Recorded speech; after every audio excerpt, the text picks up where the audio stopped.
And ముఖ్యంగా sir నేను ఒక ఆర్టికల్ చదివాను సార్ అప్పట్లో. మీ సినిమా తర్వాత వాచ్ సేల్స్ పెరిగాయి ముఖ్యంగా అని చెప్పేసి అప్పట్లో. సో ఆ ప్రాప్ ఐడియా అవుతుంది సార్, లైక్ ఒక వాచ్ ఉంటుంది కదా ఇద్దరి మధ్యలో. అదే అన్మోల్ గడి మూవీ నుంచి ఎంఎస్ రాజు గారు ఐడియా. అది అది వైజాగ్ నుంచే తెప్పించాను నేను. అది మొత్తానికి మేము అక్కడ రెక్కీకి వెళ్ళినప్పుడే దొరికింది.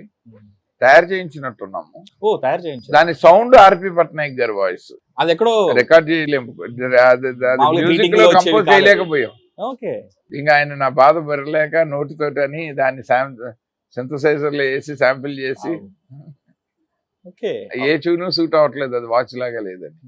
మొన్న లేటెస్ట్ మీరు వాచ్ అడిగారు కదా ఎంట్రీకి వచ్చేటప్పుడు, ఆ ప్రాప్ నా దగ్గర లేదు. కానీ మనసంతా నువ్వే 25th ఇయర్ అని ఒక ఫ్రెండ్ నాకు ఇది ఇచ్చారు. నేను ఇదేంటంటే మరి కుర్రాళ్ళు వాడతారు నవ్వుతారేమో నా దగ్గరికి చూస్తే అంటే కాదు, మీరు ఇది నొక్కి చూడండి అని ఇది ఇచ్చారు. ఒకసారి మా కెమెరా చూపించండి సార్. నైస్. ఇది ఆ సౌండ్ రాదు కానీ ఇది నేను ఊహించుకుంటూ ఉంటాను. కేవలం మనసంతా నువ్వే 25th ఇయర్ గిఫ్ట్ ఇది. Nice sir. ఎవరు సార్ ఇచ్చిన గిఫ్ట్? ఎవరు ఇది ఇచ్చిన ఆవిడ రైటర్ డైరెక్టర్ శరణ్య తేజస్వి అని మా చుట్టాల అమ్మాయి. సో నేను మిమ్మల్ని అడిగాను, మీ దగ్గర స్టిల్స్ లేవు ప్రాప్స్ లేవు అనేసరికి నేను డిసప్పాయింట్ అయిపోయాను. లక్కీగా నాకు ఇది దొరికింది. అది మీ దగ్గర ఉంటుంది, ఇట్స్ యువర్ గిఫ్ట్. నేను చిన్న ఫోటో తీసుకుంటాను. అండ్ ఇప్పుడు దానికి ఏదైతే ట్యూన్ మీరు కంపోజ్ చేశారో and background music sir which played a very crucial role in this.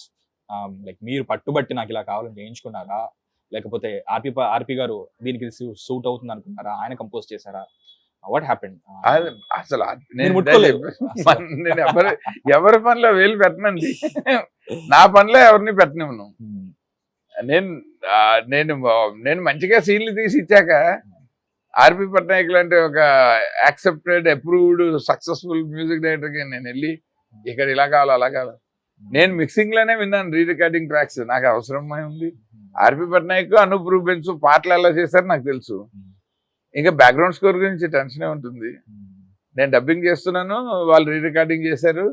Mixing Yathiraj అని రామానాయుడు స్టూడియోలో ఆయన సౌండ్ ఎఫెక్ట్స్ చేశాడు. ఇప్పుడు ఫన్నీ సినిమాకి కూడా ఆయనే సౌండ్ ఎఫెక్ట్స్. చాలా సినిమాలు వర్క్ చేస్తాం యతిరాజ్ నేను. అలా మేము అందరం ఎవరి ట్రాక్లు వాళ్ళు ఫైనల్ గా తెచ్చి మనం మనసంతాన్ని అక్కడ చేస్తాం. రామానాయుడు మధుసూదన్ రెడ్డి గారి దగ్గర ఫైనల్ డిటిఎస్ మిక్సింగ్ లో కూర్చుంటే అప్పుడే వింటాం. విని ఓకే ఇక్కడ కొంచెం రైట్ జరపండి, అక్కడ కొంచెం లెఫ్ట్ జరపండి, ఇక్కడ సింక్. చిన్న ఐ మీన్ నేను ఆ సినిమా రిలీజ్ అయిన టైంలో జమినీలో అండ్ తేజ ఛానల్లో పొద్దున్నే ఈ బర్త్డే ప్రోగ్రామ్స్ వచ్చేవి. గ్రీటింగ్స్ చెప్పిన తర్వాత కంపల్సరీ సినిమా సీన్లు వేసేవాళ్ళు. అందులో చూసి చూసి చూసి చూసి యూనో సబ్ కాన్షియస్ మెమరీలో ఫీడ్ అయిన సినిమా సీన్స్ ఏవైతే ఉన్నాయంటే మనసంతా నువ్వు ఓన్లీ కామెడీగా చూశాను. మళ్ళీ ఏదైనా సండే రోజు కానీ సినిమా వేసేవాళ్ళు కదా సార్, ఏదైనా పండక్కి కానీ. అప్పుడు నేను మొత్తం చూసినప్పుడు ఓవరాల్ గా సినిమా అలా ఎంజాయ్ చేస్తూ ఐ వాజ్ ఎంజాయింగ్ సునీల్ గారి కామెడీ. అలా చూస్తూ చూస్తూ చూస్తూ ఒక సీన్ ఉంటుంది కదా సార్, రీమా సీన్ తో అక్కడ ప్రపోజ్ చేసిన తర్వాత ఏడుస్తారు. సునీల్ గారు అంటారు ఏడవరా ఏడు, వర్షానికి ఒక అడ్వాంటేజ్ ఉందిరా అని చెప్పేసి. That's my most favourite scene sir అసలు. ఎందుకంటే అప్పటి వరకు కామెడీగా చూసిన ఆయనకి మీరు ఒక కంక్లూజన్ ఇచ్చారు. Okay also like it's not just ఒక ఫ్రెండ్ ఒకటే కాదు, సైడ్ ఎమోషనల్ గా కూడా షేరింగ్ చేసుకునేంత క్లోజ్ ఫ్రెండ్. మీ ఫేవరెట్ సీన్ ఏంటి సార్ ఎంటర్ మీ సినిమాలో? అదే మీకు అదేనా? నేను ఫస్ట్ అది చెప్పాక నాకు అడ్వాన్స్ ఇచ్చారు ఆ సినిమాకి డైరెక్షన్ చేయమని. ఓకే 25,000 చెక్ ఇచ్చారు. ఆ సీన్ నచ్చి ఓకే ఈ సీన్ కన్సీవ్ చేసిన వాడు సినిమాని హ్యాండిల్ చేయగలడు అని ఇచ్చారు. ఓవరాల్ గా మనసంతా సినిమా గురించి ఒక్క మాటలో కానీ ఒక డైలాగ్ లో డిఫైన్ చేయాలంటే మీరేం చేస్తారు? మీరు లైక్ ఈ సినిమాని ఎలా డిఫైన్ చేస్తారు? నా లైఫ్ లో డ్రీమ్ కమ్ ట్రూ మూమెంట్ అంటే మనసంతా నువ్వే. Because I wanted to become a director and I saw my title as a director on screen. దానికి ఆడియన్స్ ఇచ్చిన రిజల్ట్ ఏంటంటే ఇవాళకి నేను ఒక సినిమాని డైరెక్ట్ చేయగలను దానివల్లే. సో నేను I owe to all the Telugu audiences who loved Manasantha Nuvve until today and recognize me as Manasantha Nuvve's director. And first film అది చెప్పాను కదా సార్, ఫస్ట్ ఫిల్మ్ డెబ్యూతో 6 కోట్లు అనేది మామూలు విషయం కాదు అది.